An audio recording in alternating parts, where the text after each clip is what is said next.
Ginanjar yang menerima pesan madu dalam jumlah yang sangat banyak tersebut tidak mau menyia-nyiakan kesempatan dan menganggapnya sebagai rezeki, sehingga Ginanjar dengan perasaan senang menerima pesan dari Aditya tanpa curiga sedikit pun bahwa ada malapetaka yang sedang menunggunya. Halo Sobat Pena, apa kabar hari ini? Assalamualaikum warahmatullahi wabarakatuh. Hari ini kita akan kembali membahas kejadian-kejadian mengerikan, kisah nyata yang terjadi di muka bumi ini. Kisah kali ini terjadi di awal tahun 2024. Warga Serang, Banten di saat itu dihebohkan dengan temuan jasad pria yang tergeletak di tengah jalan dalam kondisi yang begitu mengenaskan. Tubuhnya dibacok dengan menggunakan senjata tajam. Saat ditemukan, bahkan cairan merah masih mengalir segar dari luka di tubuhnya. Setelah diselidiki, terungkap jika tindakan yang sangat bengis tersebut dilakukan oleh mantan bosnya sendiri yang merasa sakit hati dengan kelakuan korban saat ditagih hutang. Bagaimana cerita selengkapnya tentang kasus yang satu ini? Langsung saja kita bahas di Kata Pena.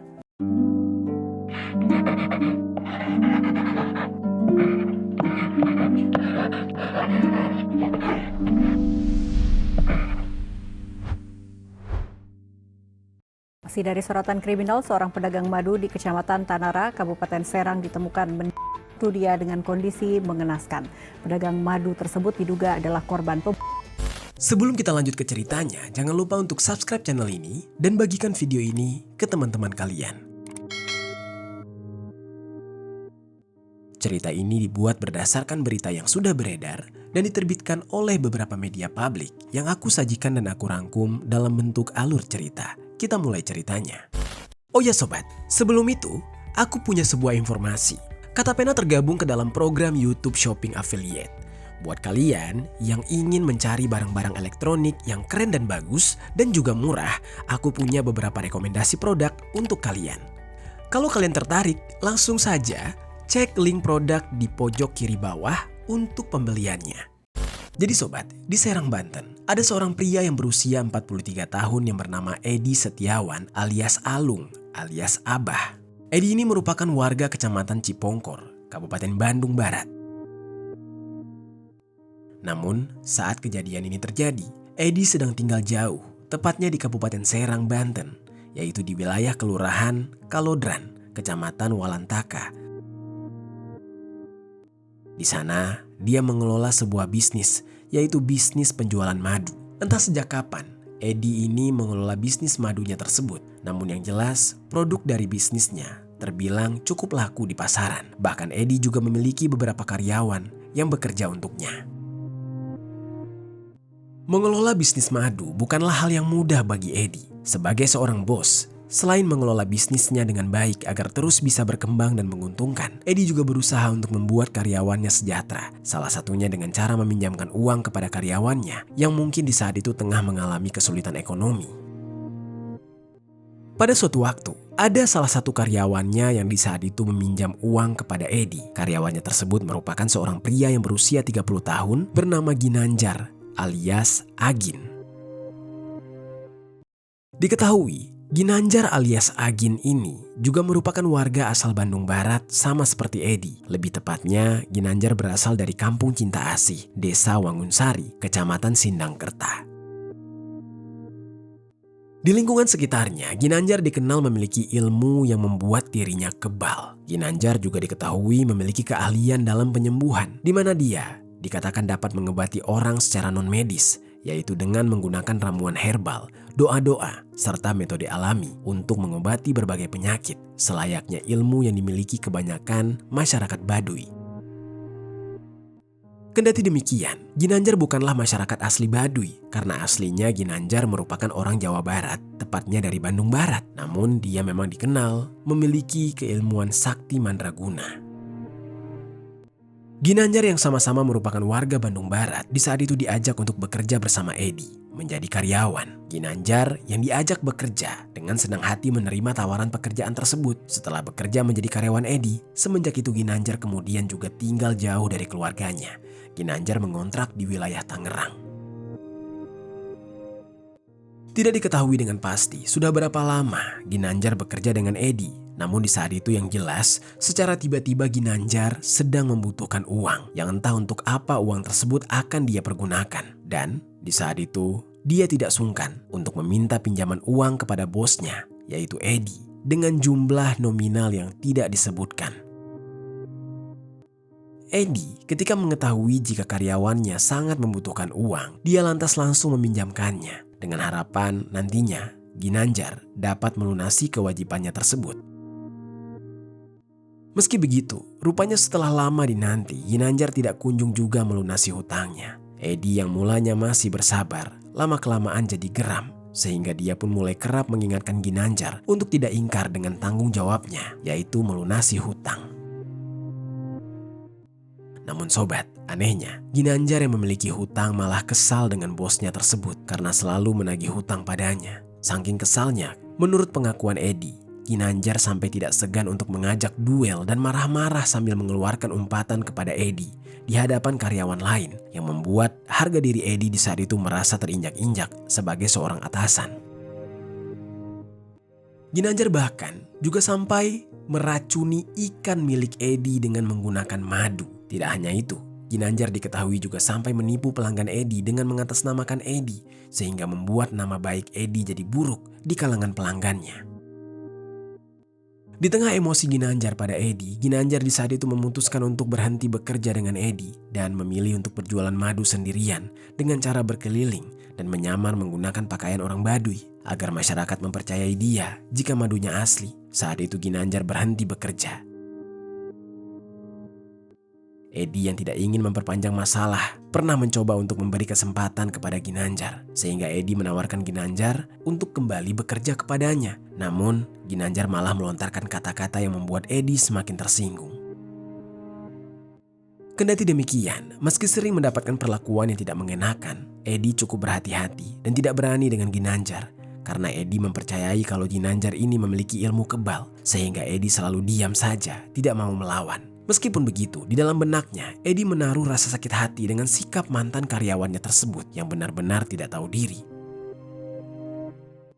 Hingga singkat cerita, pada Rabu tanggal 20 Maret tahun 2024, Edi tiba-tiba mendapati Ginanjar secara diam-diam datang ke kontrakannya. Rupanya Ginanjar yang di saat itu masih dendam kepadanya kembali melampiaskan amarah dengan merusak pintu belakang rumah Edi dan juga pintu depan kontrakan Edi. Kejadian tersebut sempat terekam oleh Edi. Ketika dia mengetahui aksi dari Ginanjar yang tidak mengenakan ini, gejolak dendamnya pun semakin menggodok emosi dan membuat Edi benar-benar tidak terima terhadap Ginanjar. Di dalam emosinya yang memuncak, Edi berniat untuk membalaskan dendamnya kepada Ginanjar. Namun, karena Ginanjar diyakini memiliki ilmu kebal, Edi yang awalnya ingin membalaskan dendam sendirian jadi kurang percaya diri. Oleh karena itu, Edi memutuskan untuk meminta bantuan orang lain. Di hari itu juga, Edi mengirimkan video melalui WhatsApp kepada temannya, yaitu seorang pemuda yang berusia 23 tahun yang bernama Aditya Saputra atau yang akrab disapa dengan nama Aditya. Dia merupakan warga Kalodoran, Kota Serang, yang diketahui merupakan seorang residivis barang haram narkotika. Kepada Aditya, Edi di saat itu mengirimkan video mengenai rusaknya pintu rumah kontrakannya yang merupakan akibat dari perbuatan Ginanjar. Dalam luapan emosinya, Edi menceritakan soal kejadian tersebut, merasa tidak puas jika hanya curhat lewat chat. Lantas Edi meminta Aditya untuk datang ke kontrakannya dan dia akan menceritakan semuanya. Singkat cerita, keesokan harinya pada hari Kamis tanggal 21 Maret 2024, sekitar pukul 13.00 siang, Aditya pun datang ke kontrakan Edi. Edi kemudian menceritakan kepada Aditya jika dia sedang memiliki masalah dengan seseorang sambil menunjukkan foto dari Ginanjar yang merupakan mantan karyawannya. Kepada Aditya, Edi curhat jika Ginanjar yang merupakan mantan karyawannya tersebut sudah berulang kali mengganggu kehidupannya. Setelah curhat panjang, Edi kemudian menyampaikan kalau maksudnya mengajak Aditya adalah ingin membalaskan dendam kepada orang tersebut dengan membuat orang itu alias Ginanjar menjadi cacat. Namun Edi mengakui kalau dia tidak berani melakukannya sendiri sehingga dia ingin meminta bantuan kepada temannya itu Entah imbalan apa yang dijanjikan oleh Edi kepada Aditya. Namun yang jelas Aditya di saat itu menyanggupi untuk menolong Edi. Setelah itu, Edi meminta bantuan Aditya untuk memancing Ginanjar agar mau masuk ke dalam perangkapnya. Edi memberikan nomor Ginanjar kepada Aditya untuk segera dihubungi dan diminta untuk berpura-pura memesan madu dari Ginanjar. Aditya pun diminta mengubah profil WhatsApp-nya agar Ginanjar tidak mengenali Aditya. Setelah itu, Aditya mulai menjalin komunikasi dengan Ginanjar. Aditya benar-benar berpura-pura memesan madu dengan menyamar dengan jumlah yang begitu banyak. Di sisi lain, Ginanjar yang menerima pesan madu dalam jumlah yang sangat banyak tersebut tidak mau menyia-nyiakan kesempatan dan menganggapnya sebagai rezeki, sehingga Ginanjar dengan perasaan senang menerima pesan dari Aditya tanpa curiga sedikit pun bahwa ada malapetaka yang sedang menunggunya. Mereka pun kemudian berjalan untuk bertemu pada hari Minggu tanggal 24 Maret 2024 malam hari, di mana pada malam itu Edi ingin melancarkan aksi kejinya kepada Ginanjar. Sebelum melancarkan aksi mereka, Edi sempat meminta Aditya untuk membawa golok sebagai alat untuk menghajar Ginanjar. Namun karena Aditya tidak memiliki golok, Aditya pun meminjam sebilah golok dari temannya yang diketahui merupakan sesama residivis barang haram narkotika yang bernama Aldi. Untuk meminjam senjata tajam tersebut dari Aldi, Aditya pun menceritakan rencananya. Aditya di saat itu lantas tiba-tiba mengajak temannya itu untuk ikut di dalam rencana keji ini. Edi yang merupakan otak dari rencana ini sangat setuju jika mereka menambah satu orang lagi untuk membantu. Hingga jadilah mereka bertiga yang akan bekerja sama memberikan pelajaran kepada Ginanjar. Singkat cerita, setelah itu, tepat pada hari Minggu, tanggal 24 Maret 2024, sekitar pukul 3 sore. Sebelum melancarkan aksi mereka, Edi kemudian mengajak Aditya dan Aldi untuk berkumpul terlebih dahulu di kontrakan Edi. Mereka membicarakan lebih lanjut mengenai rencana. Mereka di saat itu menyiapkan alat yang akan mereka gunakan untuk melancarkan aksi tersebut. Di antaranya golok, pisau panjang, dan tas gendong, serta tas lempang, masker, dan juga sebo. Rencana mereka saat itu adalah membuat skenario seolah-olah penyerangan terhadap Ginanjar adalah aksi pembegalan. Saat itu akan ada yang menjemput Ginanjar dan 2 orang sisanya akan bersembunyi di suatu tempat untuk menghajar kepala Ginanjar. Edi di saat itu meminta saat aksi berlangsung masing-masing orang membawa pisau dan golok, yang mana nantinya Edi akan membeli plaster untuk menutupi sidik jari mereka. Sebelum beraksi, Edi yang ketakutan kemudian memutuskan untuk meminum pil koplo jenis Excimer sebanyak 10 butir untuk mengurangi rasa ragu dan takutnya. Agar Aditya dan Aldi juga tidak merasa ragu dan takut saat melancarkan aksi mereka, Edi juga meminta keduanya untuk meminum pil koplo tersebut masing-masing 10 butir. Setelah menegak obat-obatan tersebut, sekitar pukul 17.00, ketiganya berangkat mencari lokasi yang pas untuk melancarkan aksi mereka menggunakan 2 sepeda motor. Singkat cerita, setelah berkeliling mencari, ketiganya pun memilih lokasi yang sepi dan jauh dari pemukiman warga, yaitu Kampung Bendung Berem, Desa Bendung, Kecamatan Tanara. Tidak lupa mereka juga membeli plester untuk menutupi sidik jari mereka di senjata tajam yang mereka bawa. Menjelang malam hari, mereka pun sepakat bahwa Aldi yang akan menjemput Ginanjar dan membawanya melewati lokasi tersebut yang telah mereka tentukan, karena di antara mereka hanya Aldi lah yang mengetahui lokasi penjemputan. Sedangkan Edi dan Aditya akan menunggu di lokasi eksekusi dengan bersembunyi di balik semak-semak, yang mana mereka akan menyerang saat Aldi dan Ginanjar melintas di sana nantinya. Singkat cerita, malam hari pun tiba. Mereka sudah bersiap-siap pada posisi mereka masing-masing, di mana Edi dan Aditya sudah siap menunggu di balik semak-semak dan sudah menggunakan penutup wajah berupa sebo agar nantinya Ginanjar tidak dapat mengenali mereka. Begitupun Aldi.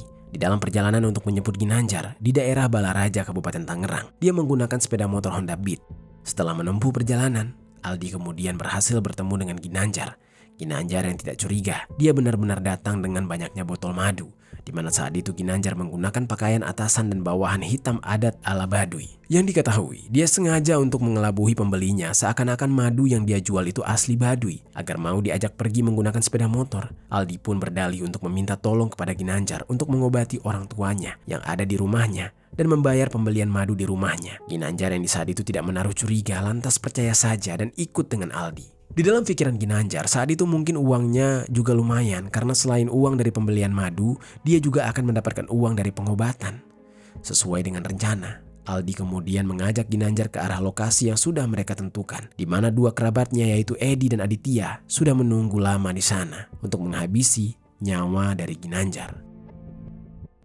Sampai waktu menunjukkan pukul 12:30 malam, sudah memasuki hari Senin tanggal 25 Maret 2025. Aldi yang tidak sampai juga membuat Edi dan Aditya berniat ingin meninggalkan lokasi tersebut. Saat Aldi dan Ginanjar tidak kunjung melintas, Edi dan Aditya kemudian memilih pergi dari lokasi itu dengan sepeda motor Jupiter MX. Namun, saat baru pergi meninggalkan lokasi menggunakan sepeda motor, mereka justru berpapasan di jalan. Ketiganya sama-sama menyadari mereka berpapasan, kemudian sama-sama menghentikan laju motor. Aldi yang di saat itu menghentikan laju motornya dengan alasan kebelet ingin buang air kecil. Dia kemudian turun dari motor dan meninggalkan Ginanjar sendirian. Sementara itu, Edi dan Aditya yang menghentikan laju motor mereka kemudian berputar balik menghampiri Ginanjar. Dengan penuh emosi yang telah lama dipendam, Edi langsung mengayunkan goloknya dengan cepat ke arah wajah Ginanjar, melampiaskan amarah yang tidak terbendung. Dan Ginanjar sama sekali tidak menduga bahwa dia akan mengalami serangan yang begitu brutal. Dia hanya bisa menjerit kesakitan sambil menahan perih di wajahnya yang di saat itu sudah robek dan berlumuran cairan merah.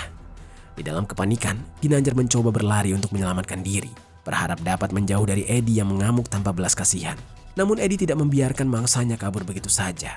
Dengan sigap, dia kembali mengayunkan goloknya dan kali ini tepat mengenai betis bagian kanan dari tubuh Ginanjar. Tebasan yang begitu dalam membuat Ginanjar kehilangan keseimbangan.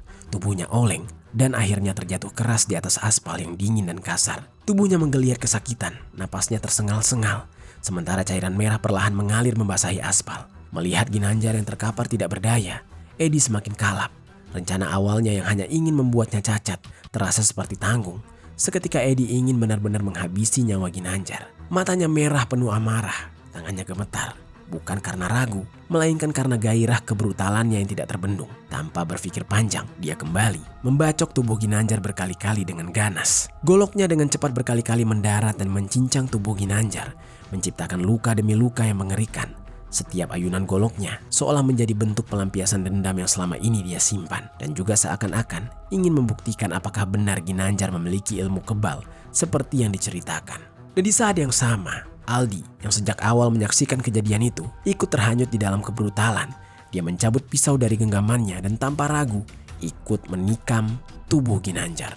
Setiap tikaman menambah luka baru, membuat cairan merah segar semakin deras mengalir dari sekujur tubuh pria malang tersebut. Jeritan kesakitan Ginanjar perlahan melemah.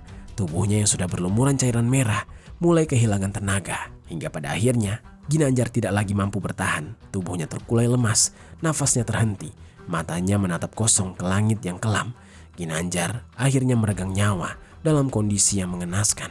Dia tergeletak tidak bernyawa di tengah genangan cairan merahnya sendiri. Ketika pelaku yang melihat Ginanjar di saat itu sudah tidak berdaya, mereka memeriksa keadaan Ginanjar. Ternyata aksi brutal mereka berujung pada penghilangan nyawa, bukan cuma cacat. Di saat itu mereka pun panik. Agar mereka tidak dicurigai, Edi kemudian meminta Aditya dan Aldi untuk mengambil semua barang-barang milik Ginanjar. Lantas mereka membiarkan jasadnya tergeletak di sana dan memilih untuk segera pergi ke arah laut yang berada di daerah Pulau Cangkir, Tangerang. Di sana, mereka membuang semua barang-barang milik Ginanjar, termasuk sajam yang mereka gunakan untuk menghabisi nyawa Ginanjar untuk menghilangkan barang bukti. Kemudian, setelah itu mereka pulang ke rumah mereka masing-masing dan mempersiapkan diri untuk melarikan diri lebih jauh. Edi yang sudah panik di saat itu hendak pergi ke kampung halamannya di Kecamatan Cipongkor, Kabupaten Bandung Barat dengan menggunakan bus. Sementara Aditya memilih untuk lebih tenang dan hati-hati. Dia sadar bahwa bertindak gegabah hanya akan membuatnya semakin mencurigakan. Alih-alih ikut dalam pelarian ke tempat yang jauh, Aditya justru memutuskan untuk tinggal dan bersembunyi di kontrakan milik Edi di Kalodran, Kota Serang. Berbeda dengan Edi dan Aditya, keberadaan Aldi setelah kejadian tersebut tidak diketahui. Yang jelas Aldi langsung melarikan diri sejauh mungkin tanpa meninggalkan jejak sedikit pun. Sementara itu, di lokasi kejadian sekitar pukul 3 dini hari, dua warga yaitu Maksum, pria berusia 40 tahun dan Rizal, pria berusia 18 tahun. Keduanya tengah melintasi lokasi kejadian saat hendak pulang ke rumah melaksanakan santap sahur. Mereka terkejut. Di saat itu mereka melihat adanya jasad manusia, yaitu seorang laki-laki yang menggunakan pakaian dan celana pendek hitam tergeletak di tengah jalan dengan cairan merah segar masih keluar dari luka di sekujur tubuhnya. Di saat itu terlihat bagian badan, kaki dan tangan serta kepala masih bercucuran cairan merah. Atas temuan jasad yang mengerikan tersebut, kedua warga tadi langsung berteriak meminta tolong, berharap ada warga lain yang mendengar dan datang membantu. Beberapa saat kemudian, beberapa warga mulai berdatangan. Mereka turut menyaksikan pemandangan yang tidak biasa. Menyadari situasi yang sangat genting tersebut, dua warga yang pertama kali menemukan jasad tersebut, yaitu Maksum dan Rizal, segera menghubungi pihak kepolisian untuk melaporkan temuan mereka. Tak lama berselang, Polsek Tanara yang menerima laporan langsung bergerak cepat ke lokasi kejadian. Tim Reskrim Polres Serang pun dikerahkan untuk membantu proses penyelidikan awal. Garis polisi di saat itu segera dipasang di sekitar area tersebut untuk mengamankan tempat kejadian perkara agar tidak ada yang mengganggu proses investigasi. Setelah dilakukan olah TKP, pihak kepolisian kemudian mengevakuasi jenazah korban ke Rumah Sakit Bayangkara guna dilakukan proses otopsi untuk mengetahui penyebab pasti kematiannya. Hasil otopsi pun mengungkapkan bahwa tubuh korban dipenuhi luka akibat serangan brutal. Terdapat 17 bekas luka bacokan, 5 tikaman, serta hantaman benda tajam di bagian belakang kepala yang menjadi penyebab utama korban kehilangan nyawa. Selain itu, dari hasil pemeriksaan forensik, polisi akhirnya berhasil mengidentifikasi identitas korban, yaitu seorang pria yang berusia 30 tahun bernama Ginanjar, warga Kampung Cinta Asih, Desa Wangunsari, Kecamatan Sindangkerta, Bandung Barat. Kabar duka ini pun segera disampaikan kepada pihak keluarga yang langsung diliputi kesedihan setelah mendengar tragedi yang mengerikan menimpa salah satu anggota keluarga mereka. Jenazah Ginanjar di saat itu dipulangkan kepada keluarga untuk segera dimakamkan. Keluarga mengakui terakhir kali Ginanjar mengabari dia akan berangkat untuk mengantar pesanan madu dalam jumlah yang banyak. Setelah itu malah tidak ada kabar lagi. Dan saat mereka mendapatkan kabar tentang Ginanjar, rupanya kabar tersebut merupakan kabar duka bahwa Ginanjar sudah ditemukan meninggal dunia dengan kondisi yang benar-benar mengenaskan. Lalu selain itu, dalam kurun waktu kurang dari 24 jam berdasarkan hasil dari berbagai pemeriksaan, termasuk dari alat bukti yang ditemukan dan keterangan saksi, polisi akhirnya dapat mengungkap identitas pelaku. Polisi kemudian berhasil menangkap pelaku yang bernama Edi, tepat pada hari Selasa tanggal 26 Maret tahun 2024 pada pukul 3 dini hari. Dia berada di Terminal Kalideres, Jakarta Barat. Saat itu, Edi hendak kabur ke Bandung Barat. Saat dia ditangkap, Edi sempat berusaha melarikan diri dan akhirnya diberikan peringatan tegas terukur dengan tembakan peluru timah panas di betis sebelah kirinya. Setelah berhasil dilumpuhkan, barulah Edi menyerah. Edi kemudian langsung dibekuk dan kepada polisi Edi pun mengaku jika memang dia sudah menghabisi nyawa pria yang ditemukan bersimbah cairan merah di Kampung Bendung Berem, Desa Bendung, Kecamatan Tanara, Senin pagi.